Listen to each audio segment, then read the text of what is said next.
80 शब्द प्रति minute. Start. सभापति महोदय, सदन के समक्ष दहेज प्रथा के संबंध में जो विधेयक प्रस्तुत किया गया है वह बहुत ही उपयोगी तथा महत्वपूर्ण विधेयक है। मैं इस सदन से निवेदन करना चाहता हूँ कि इस विधेयक पर विस्तार से चर्चा की जाए और ऐसा कानून बनाने की सिफारिश की जाए जिससे समाज की इस बहुत बड़ी बुराई को जड़ से मिटाया जा सके।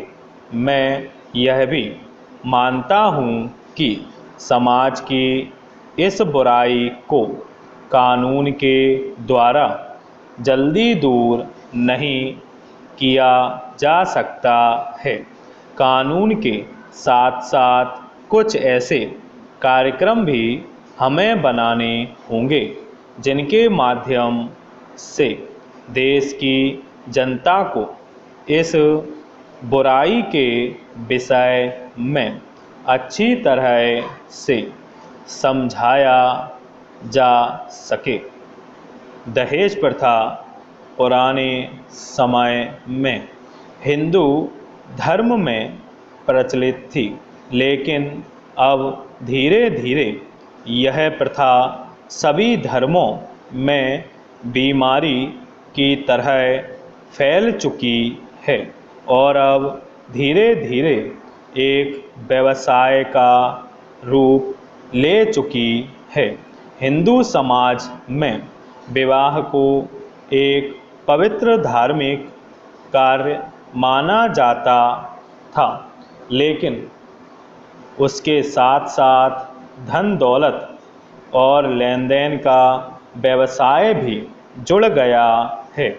महोदय, इस बुराई को दूर करने के लिए हमें कानून भी बनाना होगा और साथ साथ पूरे देश में इसके लिए हमें एक जनमत भी तैयार करना होगा जिससे लोग इस बुराई के विषय में अच्छी तरह से जान सकें।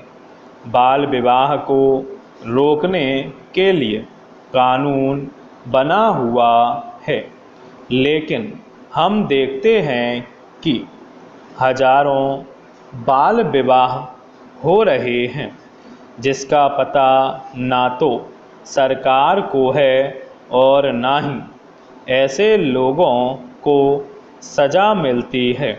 इसलिए केवल कानून बनाकर बैठ जाना उचित नहीं है।